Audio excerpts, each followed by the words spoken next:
intellectualité. Donc IDPS et ça parti moko, je ne sais pas ce que vraiment et ça parti nous congolais ba tchèque mutema parti pendant Tshisekedi et ça les 30 ans d'opposition, basé sur l'intellectualité. Pour nini parce que Freddy Matou. Donc voilà. Donc nous sommes pour la panza la muka.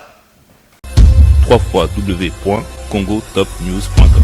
C'était moral, mais c'est bâti là, abo balongolé la katia FCC parce que ayebi ba plan na bango, parce que plan FCC parce que ba bloquer le président actuel pour passer ba réforme na été parce que ceux qui basu parlement, basu sénat baché mekunda jadi mabundi na parlement. Toké na sénat baché ndeko Alexis Tambemwamba. Mais ça veut dire que automatiquement les pays est na chaos.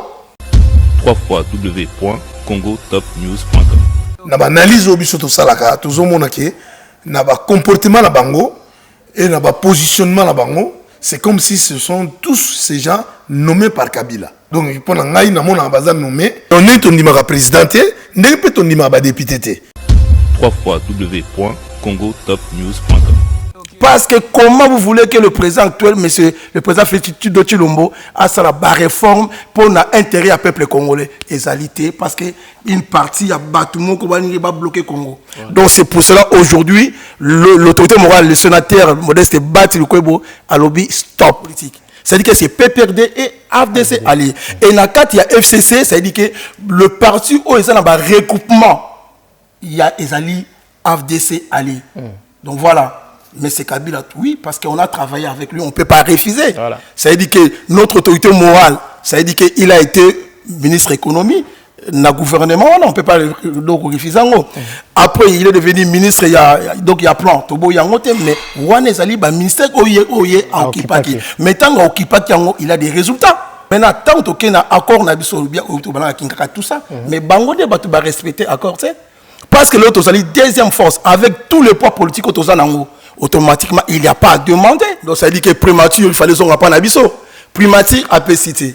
Maintenant, Lelo a proposé Alexis Mamba. Mais attends. Bisso, nous ne sommes pas là pour travailler pour la PPRD. Nous ne sommes pas là pour travailler pour la FCC. Accord, ceux qui Bisso respecter accord, il y a qu'une quantité. Bongo Yen de Kabila na FCC. Na PPRD va respecter accord. 3x.congo-top-news.com. Mais parce que Ayebi Nengi Bahati Ayemi comment Félix a comment est président. Cinéma toujours zélé Souka et Gozala Souka Robimisa. Là tout le monde a dit non, c'est vraiment il y a une séparation avec Kabila. Voilà. Mais merci beaucoup. Ceux qui a là comme masqué Patoyogi a la vérité. Voilà. Moi j'ai préféré vraiment et tant que M. Salem vraiment la chose c'est la pas la yo ou bien ça va vérité au cracher vraiment que Kaboni na Kabila ou dénoncer tous les massacres ou dénoncer vol électoral. Donc moi je pense que Togo Kabila rebelle pas la yo et là Togo c'est là ou bien c'est la chose vérité après Togo ndima Kaboni na Kabila. 3x.congo-top-news.com. Personnel pour Nabiso lelo to komi autonome. Si on peut lelo to mani ko travailler pour na ko bunda lelo cause ya Congo et lelo je confirme to soutenir le président Félix Tshisekedi Tshilombo. Voilà. Parce que pour Tolingi lelo Congo est avancé changement. Voilà. Moutou a sali 18 ans à pouvoir à réussir dans tous les domaines. Il a échoué Kabila. Il a échoué dans tous les domaines. Donc dans le domaine mon côté to c'est l'exception. Au Kabila bongisi biso na Congo rien zéro banda na domaine la santé na domaine éducation na domaine prioritaire ya mboka okomona rien zéro Kabila zéro. 3x.congo-top-news.com. Non nazo bunga te na olobi na tina moninga na donc il a tiko mais koloba te que nazo bunga parce que Ndeko Salem non nazo lobo yo faut se défendre Ndeko Salem na la bungi te tikanga même maloba mais Ndeko Salem okolina maloba na tikele maloba mais ako loba nga tiki na bungi Ndeko Salem na lina l'action pour ni no bungi non la question analyse na ngai pour l'intérêt même laisse-moi non vous travaillez Kabila pour l'intérêt même laisse-moi parler na ko tikolo maloba s'il te plaît ouais mais Non. Ou n'a tika émission. Non. Ou n'a tika émission. Il faut. Mais tika on a fini. Il faut expliquer Batou. Tant Andimi a travaillé la Kabila, l'intérêt ya nani, ya peuple ou bien ya bangomi balé. Parler ou n'a tika émission parce que là na mona tout Doshi. Voilà.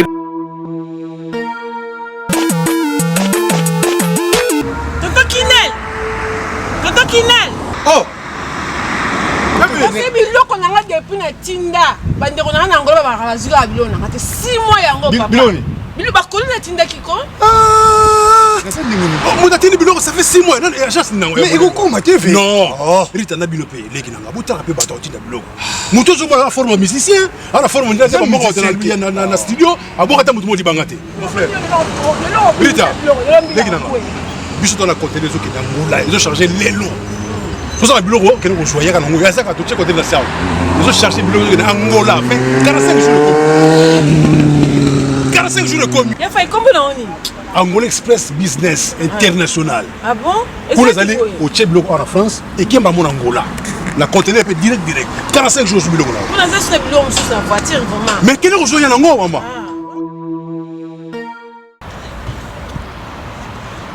Antonio Miala.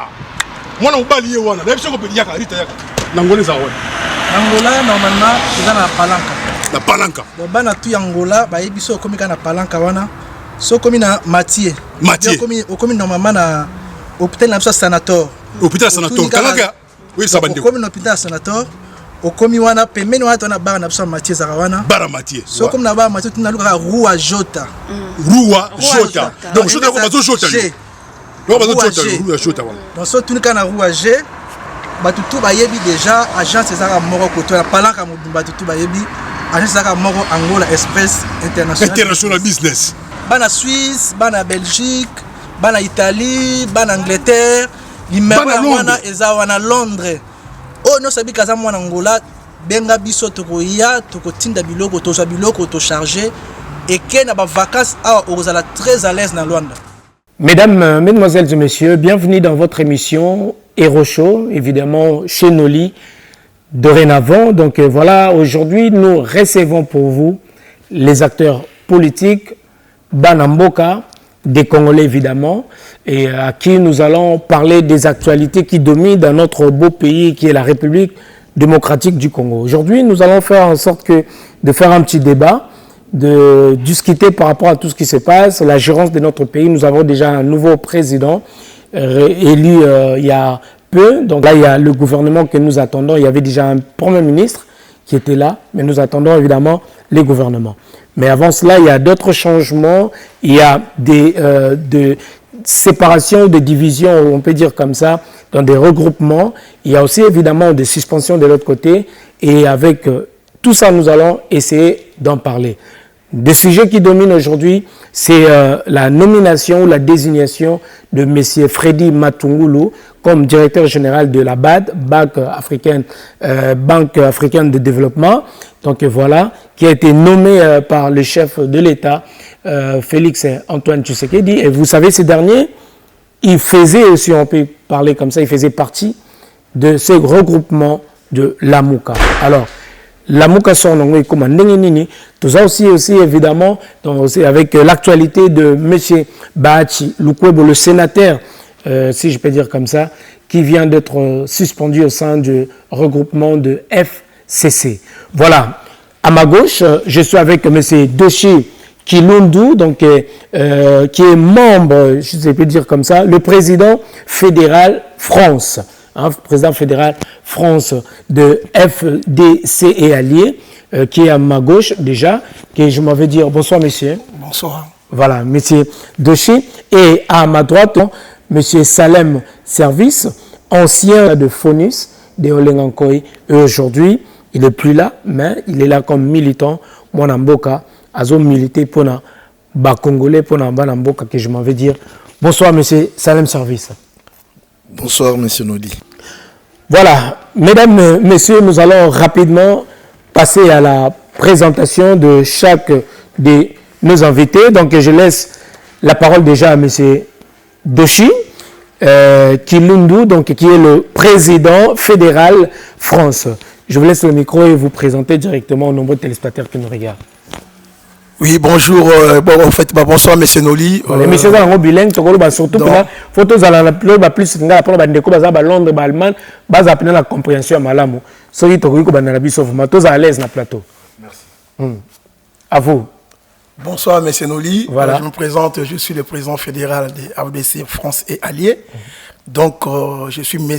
Doshi Kilundu. Voilà. Donc, qui représente l'AFDC au niveau Europe. Voilà, l'AFDC de le sénateur Bati Modeste. Voilà. Alors, les lots aux alamans Kamebila vont Alexa rapidement et pas un déco Nabiso Salem Service. Suspension, les lots, il y a AFDC, au sein, il y a FCC. Besoin qu'on a nous déco Nabiso. Mais déjà, suspension, il y a sénateur, le professeur Modeste Bati, le Kwebo. Déjà, il y a le mot de comprendre, pour suspendre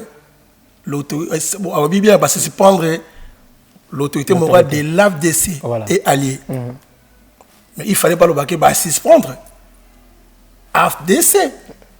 Mais ça, parce que l'autorité morale, Modeste Bati, Azali Moto. Mais autres, Azali regroupement politique. Parce que AFDC et alliés. Donc, c'est dit que et pas wana bangonde bas donc bangonde babungi koloba. Donc on li banana musisa ti. Te ce que biso le sokoseli bango. Biso nde tolongwe. Donc AFDC alliés, AFDC na ba regroupement na ye toke na biso. D'accord. Donc tout ça avec beaucoup de plaisir et beaucoup de joie. C'est une majoritaire dans le Sénat. Vous avez vraiment belé, c'est total dans l'Assemblée nationale. Vous avez un député belé. Vous avez combien de députés à peu près de Godochi? Dans le Parlement, nous avons 44 députés nationaux. D'accord. Nous avons 70 députés provinciaux. Nous avons 13 sénateurs. D'accord. Donc au total, nous avons 127 parlementaires.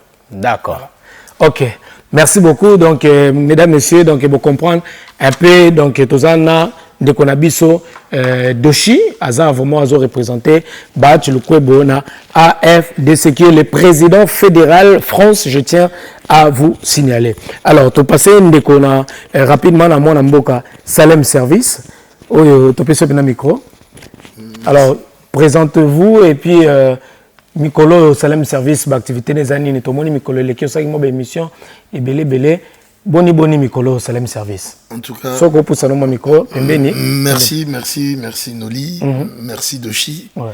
En tout cas, je suis monsieur Salem Service dans mon amboka nazo bunda pona mboka nazo bunda pona la muka nazo bunda pona ba congolais.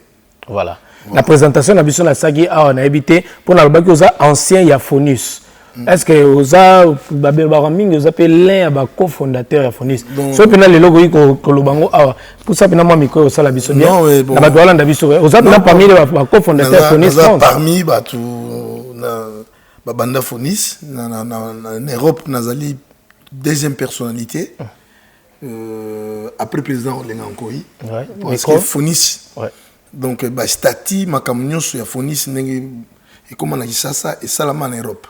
Alors, si tu as rapidement le occasion, de Salem, rapprochement la bine Salam Randé, parce que depuis que Olenga Nkoyi à l'époque, Azaki Sousounani, tu as comme plus dans l'opposition, et puis tout le monde a été après quelques temps, tout le monde a côté sous gouvernement, et puis moi rapidement, rapprochement la bine Salam Randé. Rapidement, prochainement, rapprochement la président Olenga Nkoyi, et Salama, étant que Ayaka na poto, émissaire, envoyé spécial. Il y a Papa Tshisekedi, dans le cadre de l'Union sacrée de l'opposition. Donc, Ronald qui a installé, Isoral France en Europe. Donc, en France, à ça qui comité, comité zéroise de forces acquises au changement. Donc, Isoral France. Donc, moi, j'étais, donc, on a fait ça qui est parti, il y a des membres, on a bateau, les lots, bazo bunde la mboka na.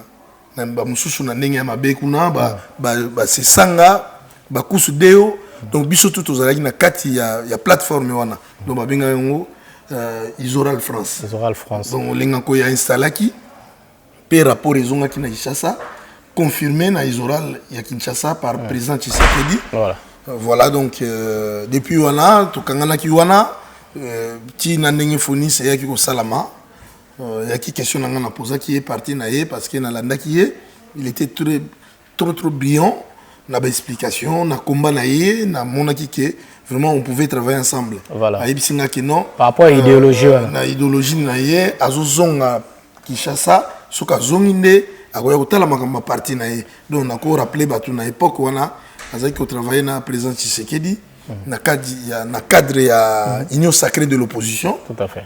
Au bazaki na Jacques Matanda ba Martin Nolé donc il fournit ses alakité. Voilà. Alors on a kutani na ye déjà et après à l'époque on a tout ça il a moi tourné en Europe. Donc après installation a fourni ses salama en Europe. Donc voilà. Moi j'étais là et jusqu'à qu'il y ait na qui pour intégrer qu'on soit fonction, il y a secrétaire national donc exécutif chargé en Europe. Voilà. Monsieur Salem Service, je tiens aussi à vous signaler que c'est un chef d'entreprise et tout signaler vraiment vagina société na société na etilelo c'est trop le bango bongo. Alors tout ça le aujourd'hui c'est une cause déjà micro pour na sujet autre vandeli mingi a ezali lelo peto tikoyoka c'était hier plutôt de part il y a monsieur Freddy Matungulu na Lamuka. Alors avant yango sujet pour nous c'est mingi il y a suspension il y a monsieur Batu Lokobo le sénateur au Autiko Longwa Autiko suspendre na FCC l'autorité morale azali monsieur Joseph Kabila. Alors ndenge nini bino besoin qui ont particulièrement yo ndenge nini nozola ki suspension yango wana c'est pour que pesa est-ce que ça malamu to eza mabe alors que tout le monde découvre ça pena la député belé député provincial national bon micro ça non c'est non repousse micro pour la resunga bandeko non mais en tout cas pour un rôle ya koloba kotanga ba député nombre ba député ya bati ya parti na ye donc ela rôle na ngati wana eza rôle ya représentant na ye pour ngai déjà oyebi ke na bundela mboka déjà étant analyste en fait étant analyste voilà.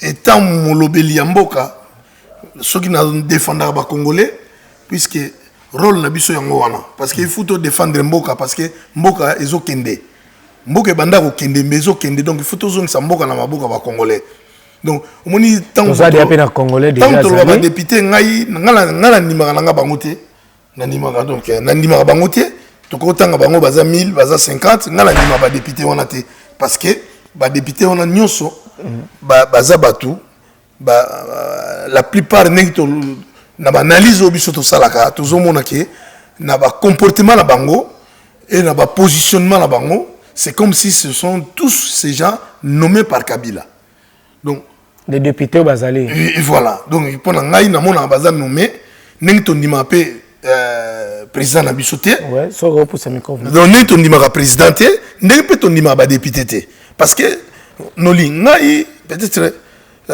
nazo temps ya kosala débat on a yoté mais là on a expliqué yo et là on a kamorati lelo mutu asali 18 ans à pouvoir à réussir dans tous les domaines il a échoué Kabila il a échoué dans tous les domaines donc dans domaine mon côté to kosa l'exception au Kabila bongisi biso na Congo rien zéro to ko banotanga ngo banda na domaine la santé na domaine éducation na domaine prioritaire ya mboka okomona rien zéro Kabila zéro malon ke toyebi ke place yo zaki na mbozaki na ye olenga nkoi akotaki na gouvernement ya Kabila mais lelo zo ba ke Kabila asali lo morte c'est-à-dire bino no zaki na kata alors non ngai lo na ko lo ba na yo na lingaka te micro vraiment na lingaka te to sala ba comparaison na parce que na plateau na lingana na ye étant que na lobby étant que Salem Service au lobby en bon par rapport à au lobby que ba député baza nommé ba quinquennat ya monsieur Kabila eza zéro non lobby en pe na bino pe na ndenge na bino parce que mutu bozalaki na ye place utaki pa olenga ko to tanga foniste ye pa kotaki na gouvernement na suka c'est-à-dire bino nyonso bozalaki na kati ya wana on les engagement personnel on les engagement personnel il y a président ya Fonis tant que président Fonis à côté ça dit pas que ngala za obligé na kota kuna ngala za obligé na soutenir na sala soutien na Kabila na bino bozalo ka boza ba allié to ko ba non moi là comme je suis là na plateau nazo expliquer yo que je suis congolais, je défends le Congo, j'ai l'amour du Congo, donc je défends le Congo. Voilà. Tant on a dit que le président Moko a sali 18 ans le pouvoir, a sali rien, et Lelo a organisé l'élection, a plus de 470 députés. Donc, pour nous, ils ont juste été nommé. Voilà, ok. Voilà. Pour nous, parce que nous avons départ, il y a Bahati, le Kwebo, na FCC, nenga zui suspension. Pour nous, au Moniango, ndengeni, na zongi suswana, na tanga que pour nos députés, basé belé, au répondre, nous avons nommé, il y a mis balé, suspension na ye. Pour nous, au Moniango, ndengeni particulièrement, de Salem Service. En tout cas, il y a beaucoup à prouver. Bah, moi, je n'ai pas de conseils à lui donner. Azan a beaucoup à prouver. Bazana yé pemeni. Nandaki saloko là représentant na yé tozana ya bandeko doshi. Azan mo na poto. Ayibi nini démocratie et tambulaka. Lelo soki mutu. Azana parti moko na mutu basangani bakabwani. Tango akendaka. Qu'est-ce qu'il a montré Bissot? Voilà, il faut montrer Bissot vraiment qu'il y a la séparation. Il a beaucoup à reprouver. Lélo, personnellement, moi, je n'ai soutien. Puisque donc, tu as le neutre tout d'abord. Je ne sais pas qu'est-ce qui se passe là. Et là, on est entre Kabila et actuellement. Personne ne le voit. Voilà. Merci beaucoup. Tout le monde a démissionné. Donc, je prends acte. Pour le moment, moi, je prends acte. Na ko approuver ngote que Bahati a une opposition et ça hier na ba travaux o ko sala na batu na ye na to landa to banolanda ba une opposition te déjà faut le baro kende peut-être na cash à s'allier na pouvoir mais parce que ayebi ndengi Bahati ayemi comment Félix a comment est président peut-être cinéma o tozo zela suka e kozala suka ko bimisa. Là, tout le monde a dit non, c'est vraiment. Il y a une séparation avec Kabila. Voilà, mais merci beaucoup. Ce qui est là, comme masqué, Patoyogi a la vérité. Voilà. Moi, j'ai préféré vraiment, et tant que M. Salem, vraiment, la chose, il n'a pas la yo, ou bien ça va vérité, au cracher, vraiment, au Kaboni na Kabila, au dénoncer tous les massacres, au dénoncer. Vol électoral. Donc moi je pense que Tokoyo Kabilo rebelle pas na yo et là Toko Zela ou bien c'est la vérité après Toko ndima bokabo na Kabila. Voilà, merci beaucoup Ndeko Salem Tozong et là yo rapidement topé ça maloba et pas Ndeko Doshi qui nous donne appel sur le micro Ndeko Doshi. Merci. Na moi déjà les a débat moi déjà za oule. Donc yo mozo comprendre moi Ndeko Salem à ça biso de baba style qui zengi malaki si manzaka ke et aux ala penza mbita awa Ndeko Doshi. Malobeza mboka yo pour na départ ya Ndeko Bahati comme na tuni mwana mboka awa Salem Service a lobby que pour na bango eza clarté jusque là faut côté na bino AFDC faut bona allié to le babongo faut bona que ça biso penda bona que la population congolaise bona que la bato nyonso et que pena bokabwani na bino na Kabila ou na FCC peneza ya solo nino ko kolba na maloba na Ndeko Doshi. Oui, mais c'est Noli Narozonga Ndeko Salem. Dans ce pays là le bien ça mobundeli ya Congo. Mais le rozobo ça na kebiso no soto ça ba bundeli ya Congo. Ce n'est pas parce que le lot aux la majorité ou aux alaki ou aux alliés, mais d'abord nous sommes des Congolais. Donc intérêt n'a sur le lot que notre pays est avancé. Voilà. Mais il y a une raison et là mais c'est nous la posé question mon kitoko. Na yebi yo le lot na yebi yo na étant que représentant phonis. Voilà. Il y a le voilà. Mais tout ces histoire de changer raté tout ces temps aux alliés en opposition. Hein? Mais la monnaie logo mokote oyobino bosala pendant donc ba reine nyosona. Parce que vous aussi, vous avez participé à Mbongo Congo. Bino pe bobomi Congo. Donc dans ça, ça veut dire que les gens makambo biso no sou to vendre to revoir en gros to avancer Congo. Donc le lot mutu motako balanga azali propre na kati ya Congo na moni ete. Voilà. Pour on a le deuxièmement monsieur Noli ko loba bati balongoli mais c'est normal. Le lot oyo mutoko la notre autorité morale. Le professeur Modeste Bat, aujourd'hui, c'est le sénateur. Mais c'est un grand homme. Nakata Congo. Je pense qu'il y a un grand professeur, en plus professeur. Donc ça veut dire qu'aujourd'hui, il n'a pas commencé na Kabila à 18 ans. Non. Il a commencé la société civile. Et voilà. Pour nous rappeler, M. Salem, Kamal Salem Mawa, que d'abord, Azaki la société civile. Et deuxièmement, Azaki Kester, à l'époque, l'Assemblée nationale. À l'époque, Vital Kamerhe. Donc voilà. Et en même temps, aujourd'hui, Azaki dans la politique, il a créé l'AFDC. En 2010. Dans le mois de décembre. C'est là aujourd'hui qu'il a créé l'AFDC et c'est là qu'il a continué la politique. Mais non, il a fait la politique. Il y a une société civile. Il y a un rappelé. Mais tant que tu continues la politique, en 2011, tu as une élection, c'est là que tu as une force. Et c'est normal. Parti Moroté et qu'on marché en Moro, il faut toujours que ça appelle pour la majorité. C'est là que en fait, le président sortant, M. Kabila, il a fait appel à l'AFDC. Et nous, automatiquement, ils ont intérêt à avancer le pays. On ne peut pas toujours refuser offre ceux qui ont intérêt à pays et avancer. Ceux qui ont intérêt à peuple, pourquoi refuser? Voilà, Ndeko Doshi Kilundu, donc, qui est le président fédéral France, que je tiens à vous signaler. Est-ce que, avant la zone Malobapa Ndeko Salem Service, est-ce que, bon, Tchaki Penza Nengotolobaka, insistance pour n'abaper Sabino et Bongawana, il y a présidence, il y a assemblée, il y a Sénat. Parce que tu dis, il y a à la base de Makambouana. Place il y a Sénat, il y a un sali qui est ça la division, parce que c'est là qui est Bonga, et c'est quand la présidence de l'Assemblée nationale, et puis ça qui était, tout le monde il y a Janine Mabunda. Et puis, vous avez les sous aussi quand il y a une présidence, il y a Sénat. Et Simbité, Netoki va préférer Alexis Tambomoma. Il y a un moment sali qui est pena, Boben dans la pays, n'a pas corps à Kinga Kati sur le respect et puis il y a Nini qui a trahir, bino bo respecter ma camarade. Il y a un sali qui va suspendre bino balong la bino na lombango. Bande ko des seigneurs gogolo ba sika wana potozon sanne.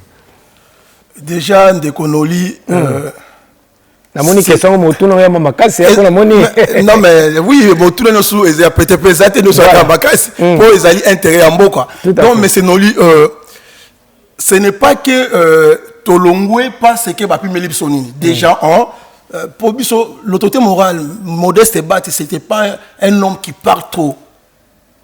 Donc c'est un homme à sa moto avant d'Akazota Lazolanda et après ça analyse. Donc automatiquement, normalement, dans la place, il y a Parlement, puis normalement, il y a 3 places. Donc normalement, automatiquement, FCC, c'est une plateforme, ce n'est pas une parti politique. C'est-à-dire que c'est PPRD et AFDC alliés. Et dans le cas, il y a FCC, c'est-à-dire que le parti où il y a un regroupement, il y a les alliés AFDC alliés. Donc voilà.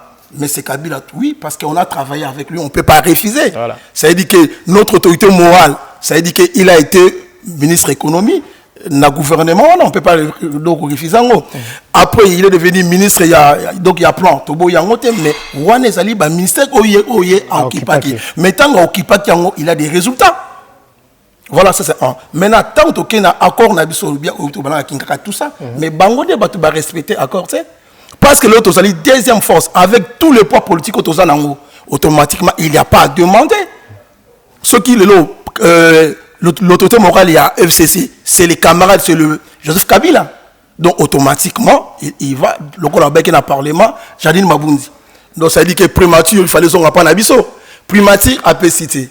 Maintenant, Tokei Lelo a proposé Alexis Mamba. Mais attends, Bisso, c'est tout ça, banane. Nous ne sommes pas là pour travailler pour ne pas perdre. Nous ne sommes pas là pour travailler pour l'FCC. Accord, ceux qui sont restés, accord, il y a qui ont bon, il y a Kabila na FCC, na PPD, va respecter accord. Auto Signagi. Non, donc ça veut dire qu'aujourd'hui, personnel pour Nabi Solelo, tu commis autonome. Voilà. Pour Nabi Solelo, c'est une bonne libération pour les autres qui travaillent pour Nago Bundalelo, cause il y a Congo, et les lots, je confirme, tu soutenir le président Félix Tshisekedi Tshilombo. Voilà. Parce que pour Tolingi le Congo est avancé, changement. Voilà. D'accord, donc Bopesi Batou Babai qui rapprochement la ça magina cash yango le Bopesi Batou raison entre le bon. Mais le président là ma proposition va penser dans la cash l'autorité morale Nabiso Mokolomo. Je pense que le professeur Bati Modé sur les sénateurs, il avait même prévenu Makamou et les gars qui y a Makamou, il y a caméra et tout ça à Bukavu. Il y a Kendeki pour l'accord, il y a Poto Bimisa, gouverneur Moko, ensemble, Nabisona, Nandeko Kamere. Mais bah créer un gros problème qui est accueilli pour tout ça. Non. Biso Lelo, ça veut dire que Moutoua Signaki accord, c'est beaucoup de tout na Kabila. Il y a un accord, on a caché, c'est un accord placement. Parce que Ndeko Bati, le professeur Bati Sonatel, il n'est pas l'autorité morale du FCC. C'est Joseph Kabila Moutazali, l'autorité morale. Donc c'est lui qui avait signé avec le président actuel, Nakash. Donc Bissou Kuna Dozate, Tolongwe parce que va respecter Bissoti. Voilà. Voilà, moi, Namboka Salem Service. Donc voilà, on a occupé moi piquer à lobby que Binope, pour contribuer à Gina, Kodinda, ya Congo. Ceux qui balobi bâton, ceux qui ignorent ces dindagi, bien plus participer qui, mais là ils sont toujours parce que l'histoire toujours changeant côté aux agina encore. Donc voilà toujours changeant côté ndeko. Mais pour le pénétrer dans la pembe ni peut sur bandeko et puis au moni eloko na linga ito bima parce que après tout ça le débat au linga ko actuellement je crois na yibité ceux qui vraiment tout ça le débat. Ils ont l'opposition, mais ils ont le pouvoir. Non, on les a ligne de conduite. Est-ce qu'il n'y a pas dans la FCC? En tout cas, on a yogaté parce que d'après les informations, tout ça, ils ont qui Sensa. Sensa et Witaki, na 5 ans. Na 5 ans, oui. Voilà, donc je ne pense pas qu'il y ait affirmant que non, Nazana Kabila, affirmant Azana Félix, non. Donc, je crois qu'il y a un indépendant. Alors, mais pas tous ont vraiment la débat. Franchement, il faut tous l'éducation. Tous l'éducation peuple congolais. Parce que le modèle tous tamboula, les Congolais, tous comprendre. Les Congolais, il faut que la compréhension. Donc, tout ça, la compréhension, ils ont un sens. Parce que même vol, pour les Congolais, c'est rien du tout. Même Moutou, l'Iwa Moutou, mort. Et comme normal. Et comme normal na Congo. Et ça, c'est normalité. Donc, les Congolais, vraiment, et là, on a senga, tout changer l'habitude de Nabiso, tout changer la mentalité de Nabiso. Parce que la compréhension, tout ça, ils sont trop fanatiques. Donc, moi, je suis bon. Tous ali trop fanatique. Au moins, les comme sanga nekoazolo belanga, il parle que les accords. Au moins, mboka banda élection salama, il y a les accords. Il n'y a que les accords. Donc, tu regardes les accords entre FCC, Cash, les accords entre AFDC, il y avait encore accord à Kingakat. Mais beaucoup de choses disent que l'accord a beaucoup de peuple à mon aramouti. Normalement, biso tozana poto awa parti politique nenge salamaka. Ceux qui accordent les socialistes, les communistes, les les mêmes jours, tozana ba plateau télévision. Et l'oronini et sanksi bango na écologie, écologie ba gagner et l'oko ba lingaki. Ou ceux qui ba gagner des partis socialistes a bloqué. Mais ceux qui ont un accord, le peuple a moni parce que le peuple a voté. Bango bazo qui nous sina bakor na kingakati na bakilimete na ba FCC partout moko komi kaka on avait encore accord siko tozo yebate na nazo diriger mboka baati asinayi bakor na Kabila voilà et logoni esali bakor wane beba parce que toyebi bakor basinaite et logoni gêné toyebité alors maintenant ba poste les gêné za ba poste mais alors ba poste toyoki ba zui assemblée nationale te ba proposition ba nini mususu ba sous assemblée sénat c'est mboka za la désordre noli mboka za la désordre micro to ko diriger mboka boité na cash na FCC na AFDC bango nyoso ba congolais fu ba bengana bino non vous êtes pas des responsables donc vous êtes des aventuriers parce que bozo même biso na aventure kuna na frontière kuna ndambo mboka ezoki ne pas ba rwandais hein. Si tu as Bahati a travaillé na Kabila, ndeko alobi awa azaki ministre. Tu as une question elle bosso na répondre à kiti. Mais si vous avez un lobby, qui est ministre 2 fois, 2 ministères, lobby a travaillé bien. Voilà. Les Congolais vont gagner Nakati. Rien. Pourquoi à cause de la côté ce qui ça qui bien, nous avons prévité parce que le lobby a travaillé qui bien, nous avons la compétence de contrôler le domaine où on a été. Mais les Camerounais n'ont pas le gouvernement est à mon côté. Ils ont dit donc le gouvernement n'a été à travailler dans le Kabila. Dans le domaine il y a responsabilité tout à lui. Or en général Kabila a joué. Donc c'est à dire qu'il peut échouer. Il peut échouer parce que il n'a pas si accord on de lobby Kabila bengaki bango après élection le combat travailler qui non bato va travailler qui va gagner qui quelque chose bino bato bo chouaki bo bengani ni sou bo sangana bo sala susu allié ou bo bengi FCC et ça normalité parce que bo chouaki na place ya baati c'est le moment ngaki makabila moi j'ai bien travaillé et Kabila yo na ba domaine na yo na bato na ministre na yo mususu na bato mususu tchaki ya social ya sécurité ba chouaki donc ngala koza la sou na yo te Kabila alingaka déclarer bien avant après élection maintenant asangana ki lisusu na ye pourquoi asangani na ye micro asangani na ye lisusu après élection ba witi kuna na ba ministère tout azwaki ba travaillaki mais maintenant ba échouer ba y organiser l'élection le modèle va organiser l'élection. Et ça déjà échec. Va gagner un échec. Va jouer pouvoir un échec. Va partager les sous échec qui nous est bimi. Donc cela veut dire que Kabahati il fallait depuis longtemps après ça. Kabila mon Congo.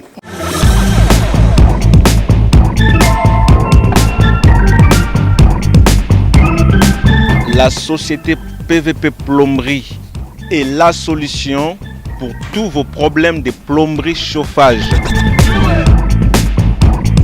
La qualité à un petit prix avec PVP, cette grande société de chauffage, tuyauterie, débouchage. Bayel biso makamba kitoko et balobi, plus question d'akweza na bosoto.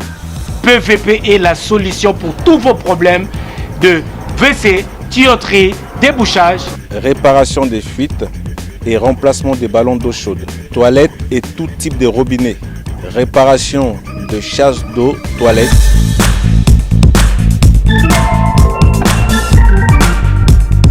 Banamboka, les Africains, les Congolais, le Brazzavillois, tout le monde.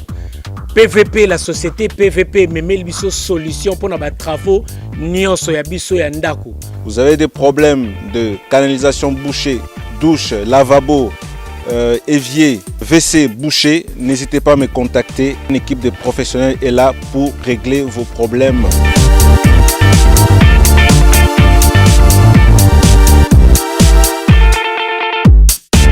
Alors si vous avez acheté un appartement, une maison, la cuisine ne vous plaît pas, la salle de bain ne vous plaît pas et nous pouvons réaliser des travaux de rénovation pour aménager à vos goûts votre appartement, votre maison.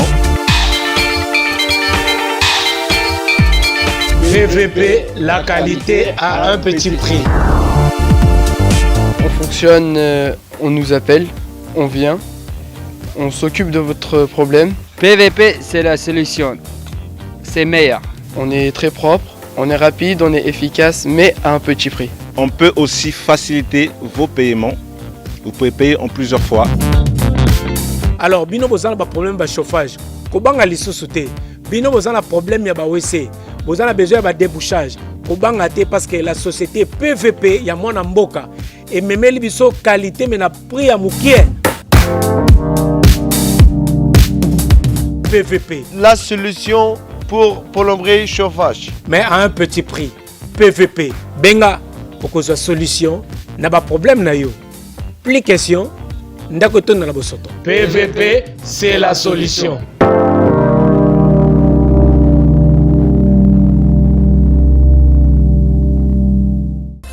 www.congotopnews.com.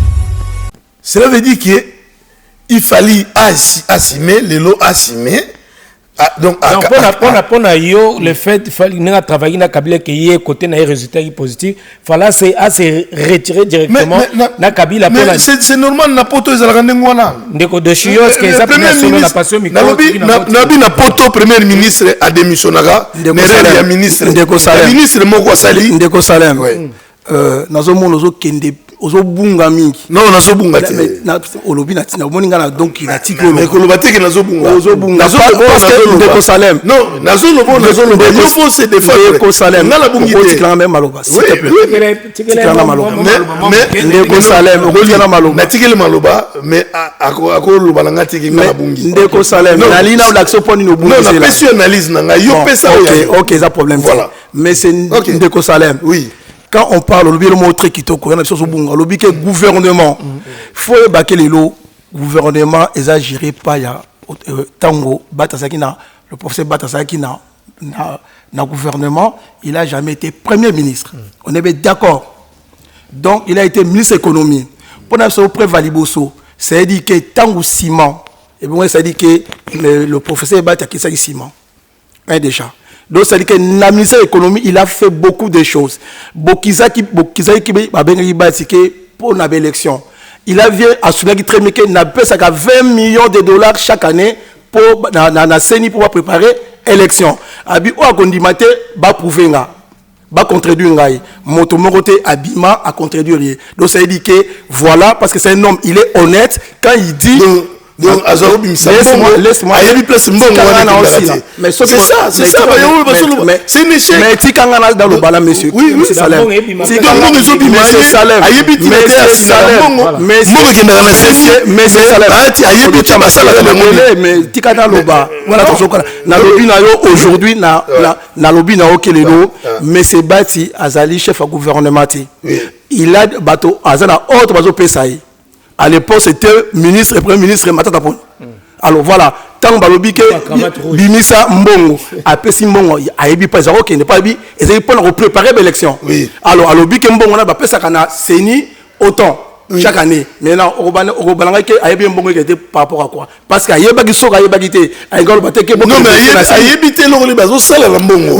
Mais c'est Salem. Il a démissionné. Mais c'est Salem. Non, mais c'est Salem. Mais c'est Salem. Mais c'est Salem. Gouvernement. Mais c'est Salem. Yonangaï. Mais c'est Salem, Ozalaki na Fonis, mais c'est Salem, Ozalaki na Fonis, Fonis, parce que à l'époque, on a un gouvernement, mais c'est les pommes, c'est pas ça. Les pommes aujourd'hui, mais c'est Salem, parce que au lieu que Azalaki ministre à transport, pourquoi balongola ki olinga koy. Pour lobby na ngai ke lobby to ba tatika to na débat intéressé débat mais c'est non ndeko sala pourquoi olingi ko reconnaître que tango bazolo ba kombo olinga ko ina Fonis on dirait ezo sala au passé. Non mais parce que tout ça le débat actualité. Voilà.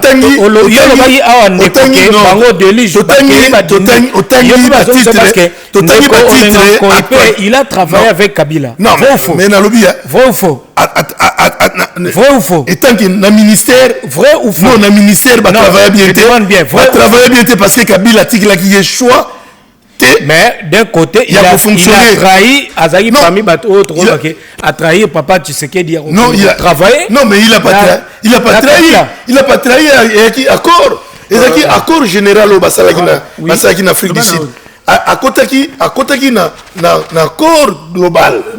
Donc, à côté mais c'est Salem. Mais c'est Salem. Mais c'est Salem. Papa Tshisekedi a refusé. Il y a Rosala vice-président. Non, même bataille de c'est Salem. Au moins, il y a la débat. Ça dit que. Mais la débat. Nazo répondre. Mais c'est Salem. Mais c'est Salem. Mais c'est Salem. C'est Salem. Il y a il y a un argument. Bataille de paix, c'est pas ça. Voilà. Ok. Mais c'est Salem. Je pense que la qualité d'Anga, étant que président fédéral, je sais ce que j'ai dit. On est d'accord. Dans c'est Boy. Tant on dit que le gouvernement a échoué, il y a un c'est Lio. On est allé opinion là. Mais mon gars, il a défendu le mot que L'autorité morale, il y a AFDC et allié. L'autorité morale, M. Bat Modeste, il n'a jamais été Premier ministre. D'accord. Il a joué par rôle étant que le ministère de l'économie et le ministère à plan. Donc tout ça, il est là. Et il a un reproche parce que ça là est. Alors, au lobby, il fallait à l'ongwa tant au gouvernement écoyaki. Mais dans la c'est là, vous savez, même Awa, Babi loyauté, on est d'accord? Parce que, biso to sa bateau, to lié na to trahir yo. Parce que Azala qui sont qui dit qu'il est là que tu travaillé na Kabila pendant tous ces temps-là, tant que sali, tant l'autorité morale a sali parti pour l'intérêt même. Laisse-moi. Non, vous travaillez na Kabila pour l'intérêt même. Laisse-moi parler. Oui. Na roti comment maloba cité pour. Ouais, mais non, on a ticket émission. Non. On a ticket émission. Il faut mais tika ngana fini. Il faut expliquer Batou.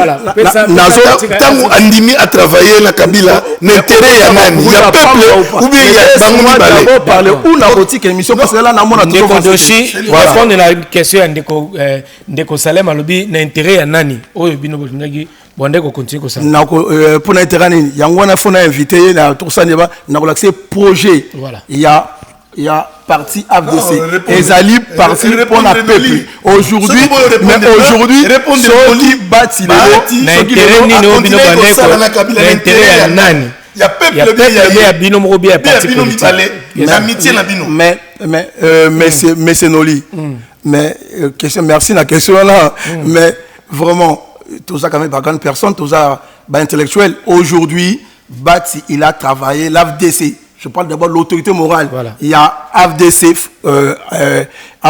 et alliés ça dit que le professeur Modeste Bati depuis que il a créé l'AFDC il a toujours travaillé pour l'intérêt à Congo pour l'intérêt à peuple congolais.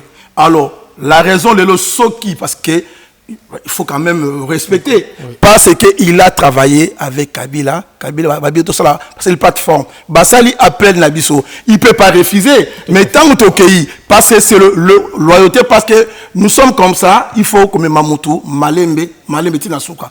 Mais alors, tant que Moni Bandeko, il y a PPRD, Basalo, Konsobalinko bloqué Mboka. Parce que le groupe Abatumoro Boye, baso bloqué Mboka, yango mdeko bat. C'est même pas pour la opposé à primature Sénat, mais automatiquement ils ont acquis. Parce que na bako auto sala qui na FCC, ça veut dire que tokene qui combat, biso ensemble. Ça veut dire que tant ou le lot doki ba to réussi combat na le lot to la majorité na nini, il faut au fait nini et ça la partager. Donc c'est là que aujourd'hui tu comprendre que donc ça veut dire que bazan a respect et pas ya autorité morale n'a pas sauté. Il y a un bon qui est présent aussi, il y a regroupement AFDC allié. Bendani va décider que le professeur, le sénateur Bati a un candidat libre. Et là, c'est plus important, on a l'élo. Moi, je pense qu'il y a un candidat libre, président, c'est Sénat. Voilà. Ça veut dire qu'il y a un l'élo. Ce n'est pas n'importe qui. Ce n'est pas n'importe qui. On retient tête na Kabila. On va quoi? Peut-être parce que le là est président de la République. Banda le biatan de conseil, banda kalana bosala qui va pour na bosser. Mais attends, Lelo na kani sibilo ko ezebele. Lelo na zande pour parce que moi je parle de ce que je vois. Moi je pas fait de combat commenter au monde alikambo na ebité, mais simplement que donc là simplement notre parti respecte l'engagement politique. D'accord. Voilà, nous avons un grand monsieur qui s'appelle le professeur Modeste Bati, en même temps le sénateur. Donc c'est un grand homme, ça veut dire que quand il prend des engagements à Kenangoti, Nasuka. Mais quand ça ne marche pas, on est d'accord. Et ça divorce et consommer.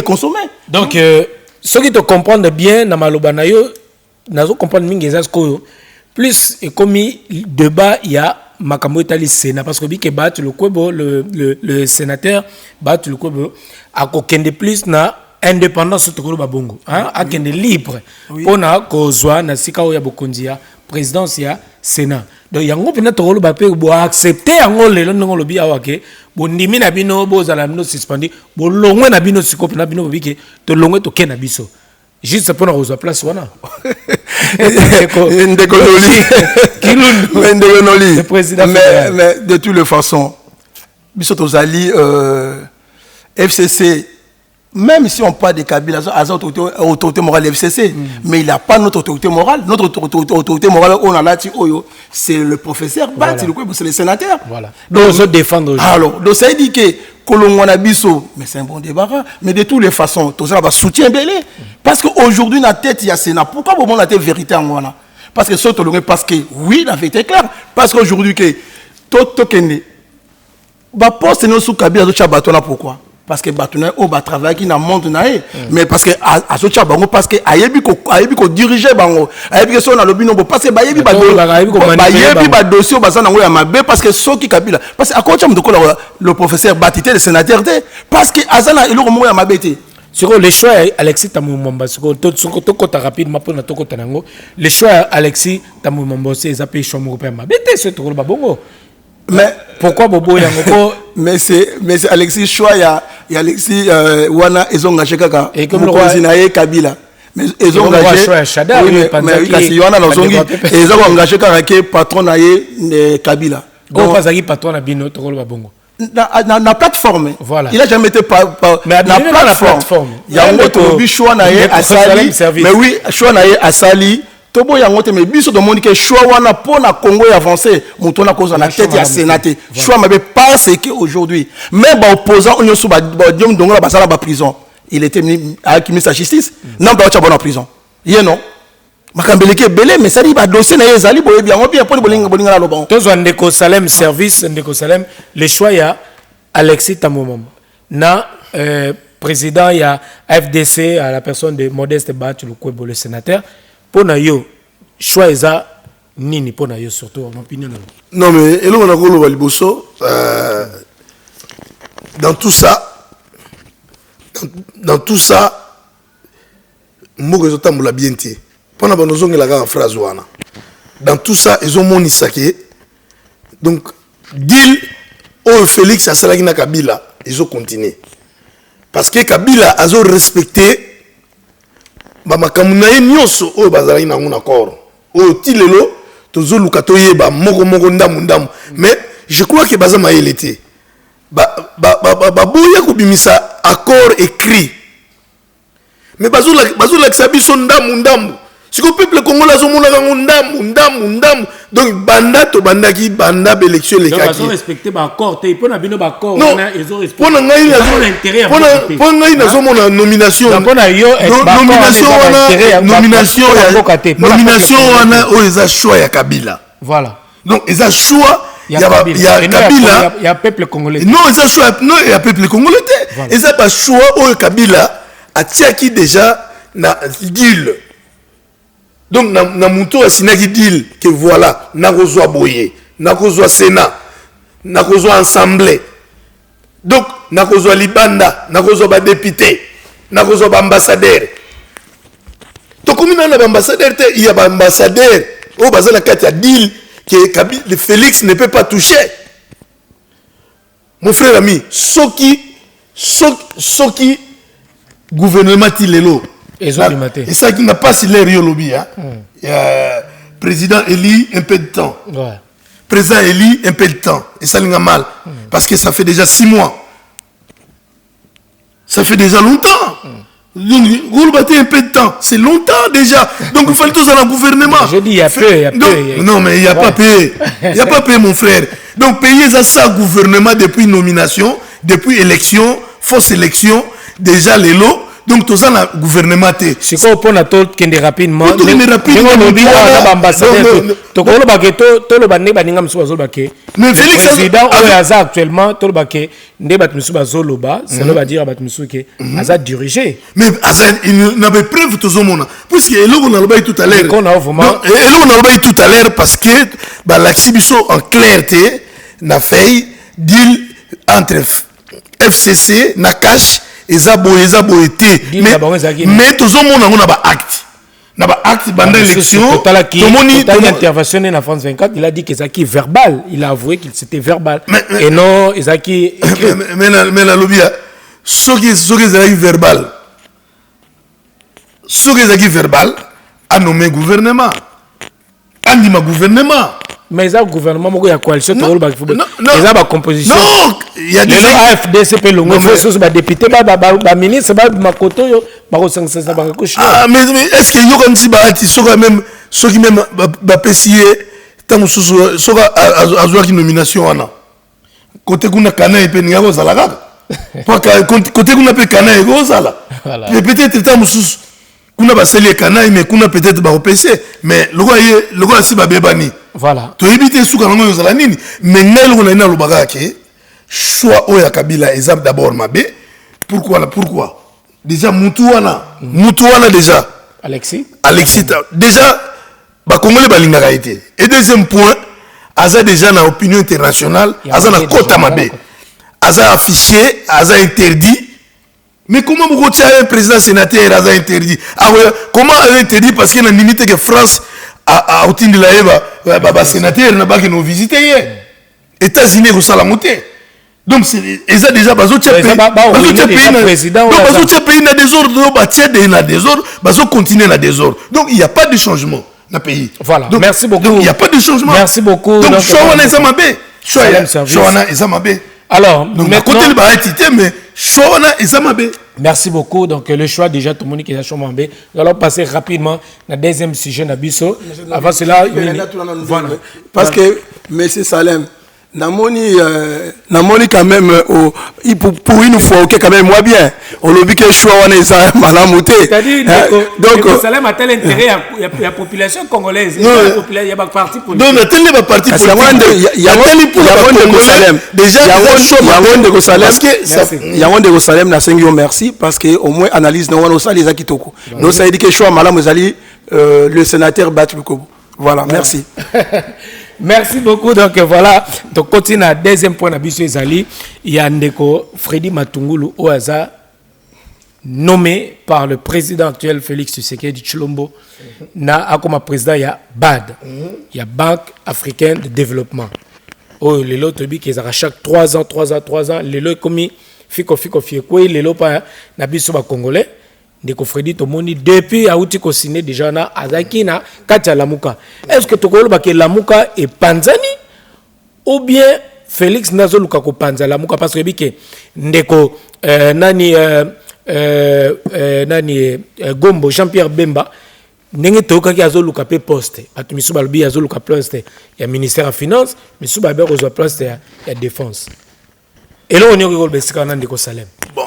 Non, ce n'est pas Félix Moutaza qu'on nomme Bango. Donc, les Congolais, les politiciens. Donc, tous les politiciens. Donc, les Congolais, il faut que tous les politiciens, tous les opposants, tous les gens sérieux pour diriger les Congolais. Parce que, exemple, il y a un mouton au lobby. Koloba ramuke panzani na okende musika mais soko lobi nanu na loba nanu po eza ba question mibale so na comprendre yo eza question la muka panzani na nomination voilà. ya Matungulu mais mutu wana déjà Matungulu nga aza vraiment Matungulu vous comprenez omoni donc alandi penza kombo na ye aza Matungulu donc d'abord Matungulu ya mo eza solo soko tiango donc na yena plateau pour na ko benjirte voilà mais bande ko bali misanga tango na lobi Matungulu eza solo donc eza solo donc ya on a lobi ke kombo na ye ekenzela moko parce que ayoki solo ou bien bayoki ye solo parce que pourquoi mutu wana azal akoza lokoso ndengwana obi mutu wana place à 8 ans to yamba une opposition na passe. Non, vraiment personnellement. Maintenant, il a démissionné. Il est pas personnellement, pour l'anime Matungulu, Nandima n'a pas si. Parce que à travers déjà la Kabila. Mais il a démissionné. Parce que Senga Misambongo Moko, oh ya ibagi n'était n'habité besoin informé nango. À Boyaka Misambongo on a compte à place. Donc a démissionné pour a gardé d'unité. Masolo on est ça félicité quand même. Non, Masolo on est bimara toujours après. Bisoto Lingara. Ozala kati ya gouvernement obandi kolela mais est-ce que tolobi est-ce que départ na eli sous tomoni bango si tomoni déjà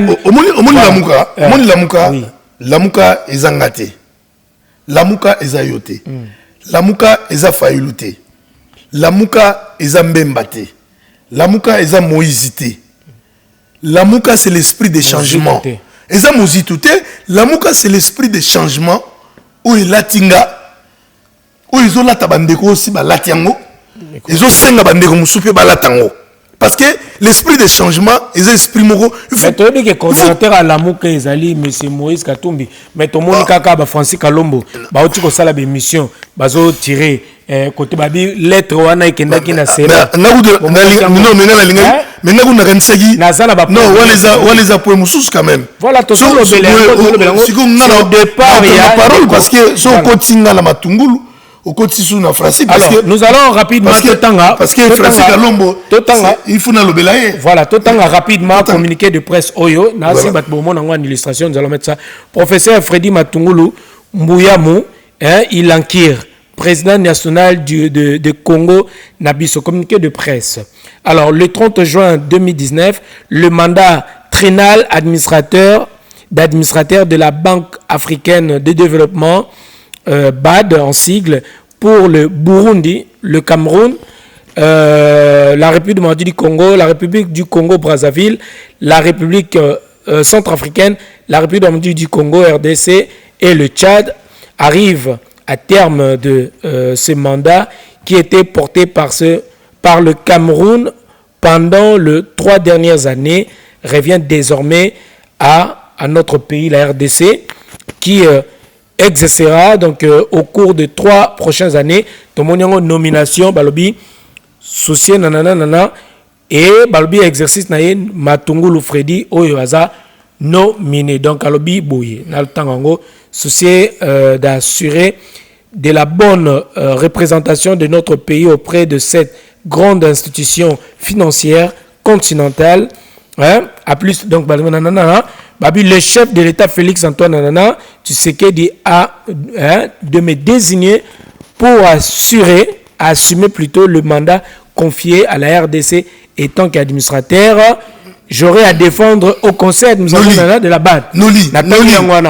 C'est Freddy Matungulu nomination voilà très bien mais là on a olé sayo OK au monde bataille d'épès. N'habite sur otaki émission moko na yota ko sala. Kombo bazo benga bango banda tansango et la jeune femme ngamu na pesa kyango.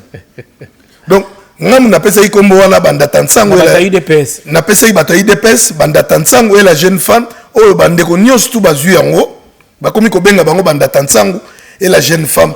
Donc bato bandi maganyoso. Mais bazo comprendre kaka te. Donc bataille UDPS bazo comprendre te 30 ans oyo basala en opposition ya 0. Donc basala intellectualité. Basé la intellectualité donc IDPS et ça parti moko je ne sais pas ce que vraiment et ça parti de batunios ba congolais ba tchèque mutema parti pendant ya Tshisekedi et ça les 30 ans en opposition basé la intellectualité pour nini parce que baté Freddy Matungulu donc voilà donc nyoso pour la ko panza la muka parce que IDPS a ça la intellectualité voilà donc Félix il faut abenda en opposition à nommer donc na yebité batou ya IDPS mais donc à comment luka ba poids lourd na libanda nos positions donc ça veut dire que donc moi na biso ba parti politique et ça les loro mo côté parce que surtout mon net grand parti comme politique il y a opposition oh ça les 30 ans na Kinshasa le roi IDPS basé na poids lourd ba nomination zo witaka à gauche à droite mais sur tali bato mingi bazui na ba gouvernement nyoso ba utaka IDPS na lobby bato wana basala ba carrière bato wana basala ba carrière à uta IDPS mais sur tozui nani ancien premier ministre mususu nani chi c'est qui nani Avachibala donc basala bango ba fantirer non basala bango ba fantirer merci beaucoup Ndeko Doshi rapidement nomination ya Ndeko Freddy Matungulu mone ondegeni bino bozo ondegeni. Et tant que moi na Congo moi je pense que autour le chef de l'État yem tazana ba compétence nyoso aza garant la nation ce qui est le chef de l'État il faut le respecter choix nae tant le lo aponi de Matungulu pour à représenter Congo et la banque union africaine ça dit que pour moi je vois pas le problème dans ça voilà l'essentiel que le Congo avance dans notre intérêt. Voilà. Merci beaucoup, mesdames, messieurs. Donc voilà, toujours comme a déjà Nasuka, petit à petit, nous chutons vers la fin de cette émission. Nous allons prendre Bavi Nabiso, on peut s'opérer micro, Ndeko, Ndeko Doshi Kilundu, qui est le président fédéral. Il y a AFDC, et allié du sénateur Modeste Bat Lukwebo. Aujourd'hui, Aza suspendu dans FCC, l'autorité morale qui est Joseph Kabila. Donc, tout le monde de l'autre côté, Nabakash, tendre la main, si on peut dire comme ça. Mais tout le monde que beaucoup côté toujours kaka, s'allier aussi, c'est côté mon corps, pour ne pas s'abîmer toujours, mais tout le monde politique et zaranango, nous le bipé qui est PCP, beaucoup zalana pour soutenir le président élu. À Congo, Félix Tshisekedi. Ni ne koloba pour conclure et puis ce qui programme ko ezali place nini bo plateforme nini place ni ba ko landa bino et puis c'est vous avez réseaux sociaux, vous avez Instagram, vous avez Facebook, ndenge ba ko atteindre bino surtout pour na ko adhérer et na parti politique na bino ezali à AFDC parce que ça fait parti politique ils promettre tout le monde déjà na musala malamu oli ko sala na Congo déjà ko laksa bozala ba député belé na ba sénateur au sein de l'Assemblée nationale. Malobeza mboko yo Ndeko Doshi Kilundu. Merci Ndeko Noli, mais na sepeli mingi na Ndeko Salem pour na choix na yo a sali étant que le sénateur Modeste Bati Lukwebo na tête ya Sénat. Merci beaucoup parce que vous avez des Congolais. C'est vrai. Donc c'est vrai à un moment il faut ce débat mais il faut à la réaliste. Donc ça dit que c'est un bon choix. Ça dit pas c'est un canton parce que il a que lui muto na tête à Sénat pour que le pays ait avancé. Moi je pense que c'est ça.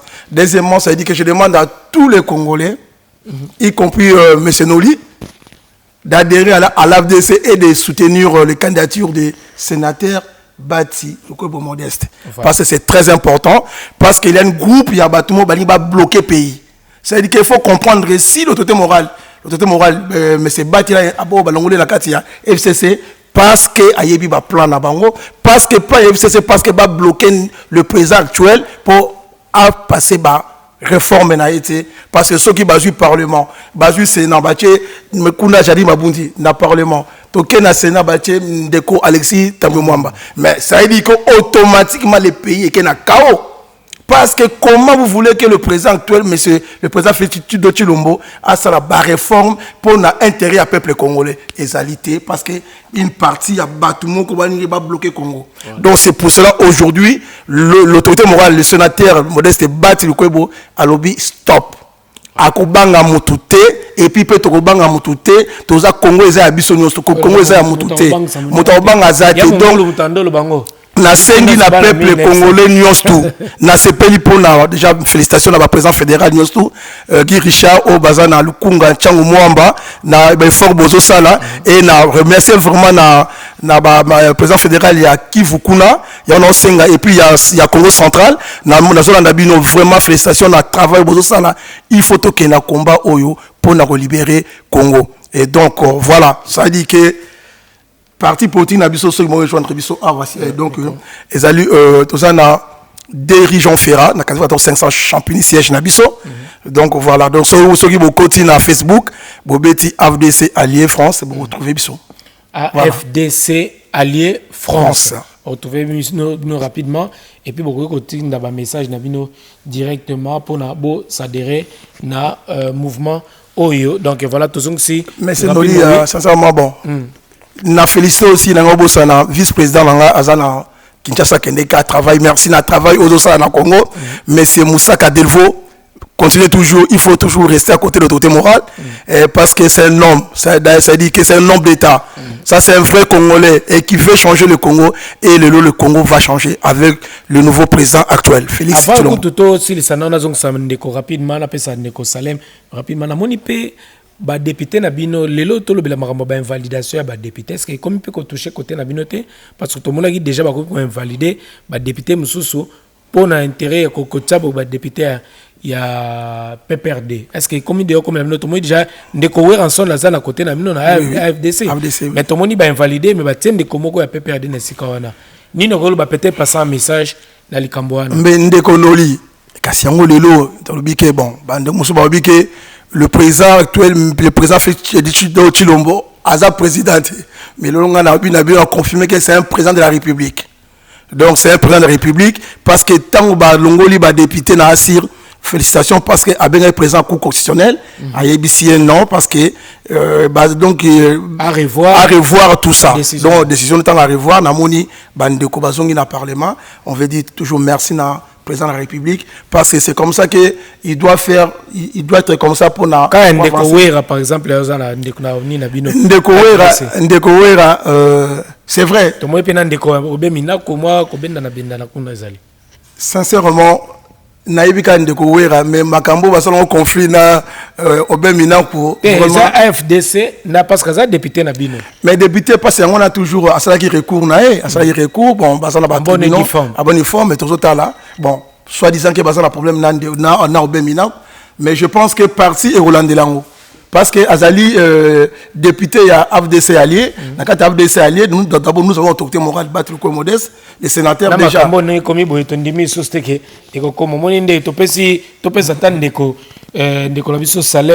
Raison parce que Mboka ndeke batu mo nde bazo diriger Mboka au lieu loin des alikolo pour comme que faut pas mon ngo na ndeko wana au lieu que justice ne katali kamba solo tozong solo malobato si merci Nolibo omoni entre mingi ya koloba ezali mais bino mo bomoni temps Noli a commis déjà ko katata donc ba congolais baza la soif ya koyoka to yamba bino basi matoto la continuer mais ngelo on est là lo rapidement omoni ndeko lobi a félicité nani président Félix na nenga be akendaki ko benga cour constitutionnelle omoni mboka ndenge komi voilà c'est un désordre total.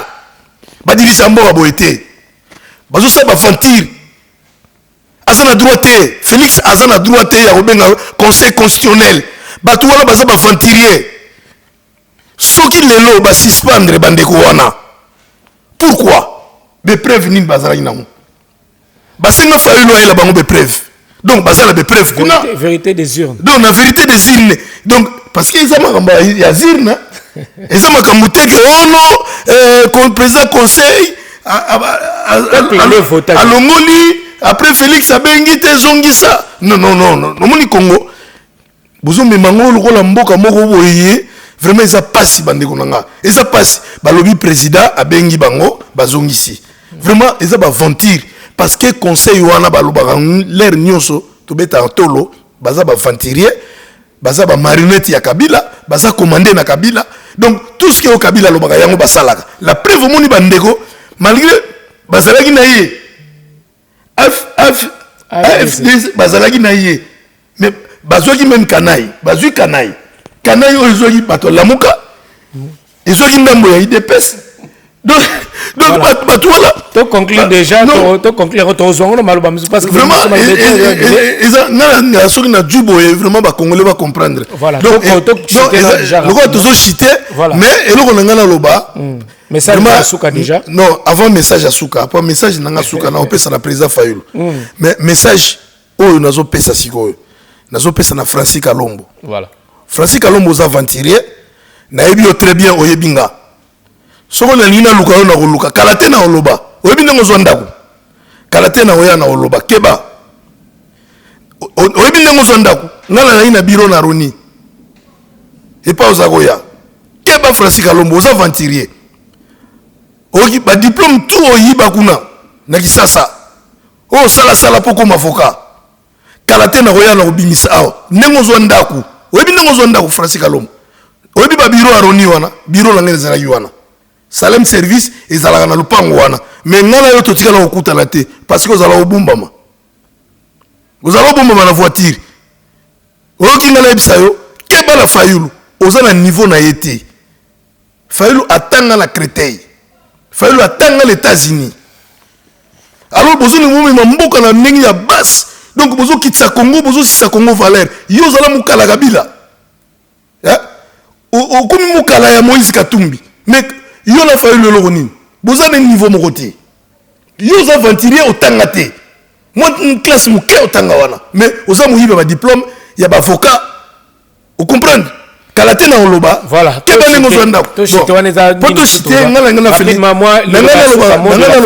boucler la boucle ngala bazana monsieur Martin Fayulu parce que tina loba boye naza muto CDT nakasi be mission belé bandeko bolandanga naza muté sidété donc naza peuple congolais donc ba mission tout na salaka naza peuple congolais nazo loba pona Congo tokozwa Congo exceptionnalité loko pays moko exception batumo babomi batu batumo bayibi ba mbongo balungu ba ministre ba komba sénateur donc vraiment ne bozo memela Congo bo memango ne bozo memango promesati mais bozo nzamba confondre bino mais pour la faïlou à se tenir à l'embâter azala parce que oza intellectuel au tanga Félix Ayebi boyebani bosolola bozala esika moko mais guerre eza lelo pour la Congo Félix Ayebi nzela ni nakendaki mais yo zalaka na nzela na yo zali nzamba koyeba. Merci beaucoup. Donc na batuno so bazo kende tika ba kende parce que matungulu batuno so bayoki nomination. Donc lobby peto mona Bemba lobby peto mona baba Moïse Katumbi ti ba tenor nyonso bazo kenda nzela fragilisé alors que le coordonnateur ya la nzambe apesi déjà pas nzela ya nzambe zaka toujours na passe ya ba vrai nzambe omoni so tali ba église na Congo belé ba venturier Luka église nzambe. Merci beaucoup. Donc ba parti politique belé mais service et ça nzambe té. Merci beaucoup. Donc vraiment na limite na pesi mbote bon pour na pesa mbote voilà na pesi mbote na président Bob na Kinshasa combat ezar toujours kitoko na pesi mbote na baleki na ngai on a tika na bango to ito ku fela leki donc condoléances moni lelo na zolo ba makama Congo mais dimanche passé na ito kunda leki na ngai o ala ninga na sima mais na silisi matanga rapidement na zongeli politique pour Congo ezamboka langa donc na pesi mbote na baleki na ngai o batika limisatu nzamba sunga tozai 7 famille zai munene kota mama kulutu côté na biso mais tout tikali muke promesate la vie continue alors aux à l'aise na passage no pour la première fois de l'émission aux à l'aise non vraiment na à l'aise yo d'ailleurs tu es bandi longtemps mais na plateau na à l'aise voilà donc merci donc Ndeko Doshi Kilundu aux à l'aise l'émission vous s'appelle l'émission ça va mais c'est Noli émission aux sala poto avancer dans boka ceux qui bino bozate to passer message ndeni message les lo ceux qui il faut passer dans média ndenge otambola peuple congolais à comprendre que ba o balingi Congo et avancer na o balingi té mais par intermédiaire na bino voilà donc émission qui mala na pesa ndengolanga moi si moko aza combattant makasi abundela mboka azana souci mboka ndikolanga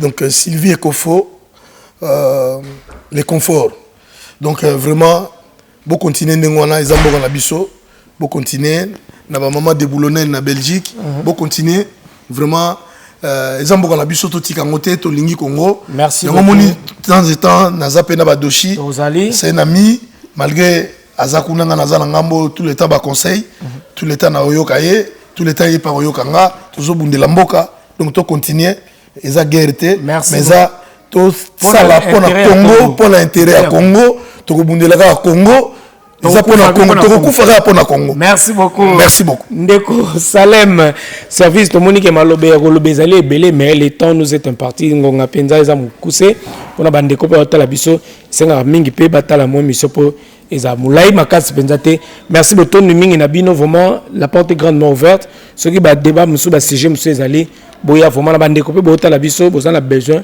ya koloba pour nous réfléchir pour l'avancement ya malamu bon avancement ya mboka na biso bo hésiter de nous appeler au numéro qui est affiché au bas de votre écran. C'était là le vôtre Noli Tamboulé Sage.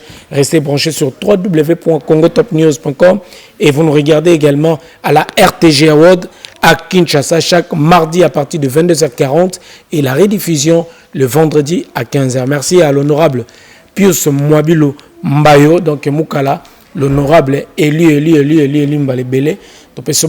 Madame Christelle. La prochaine fois, on se dit bye bye et concept namno sika chez Noli que nous allons recevoir Elite Nyoso, nous allons recevoir les entrepreneurs, nous allons recevoir les étudiants, nous allons recevoir Bateau Bazan a besoin pour le Congo émerger, donc Bateau Bozali chef d'entreprise Nyoso Bozanango, donc voilà employé bino Nyoso Tokoyambabino, Chenoli, pour nous développer to solo là.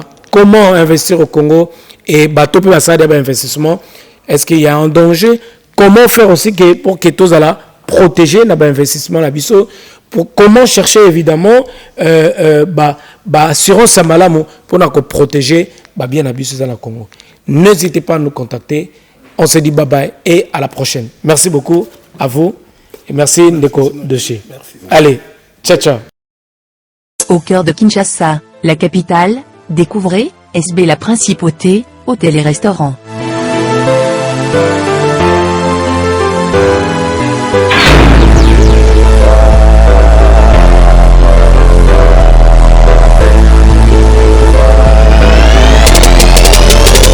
Un cadre idyllique pour votre détente. Notre restaurant-bar vous accueille pour votre plus grand plaisir. Entre amis ou en famille, passez d'agréables moments.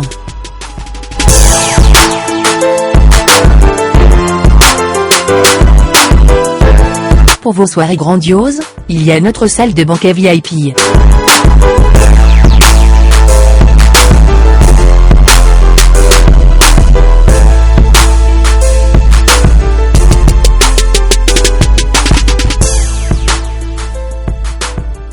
Pour toute location de salle, une suite est offerte aux mariés.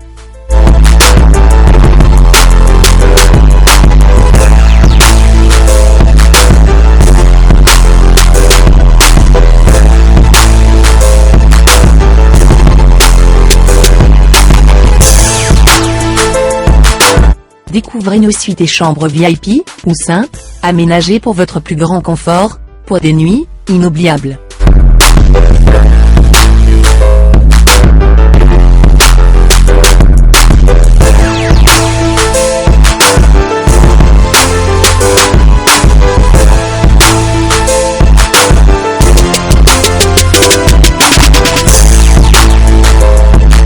Rendez-vous dès aujourd'hui, au croisement des avenues Kassavubu et Inésia, dans le quartier Matongé de la commune de Kalamou. Contact, 243 81 513 20 60. Plus 243 99 99 14 310.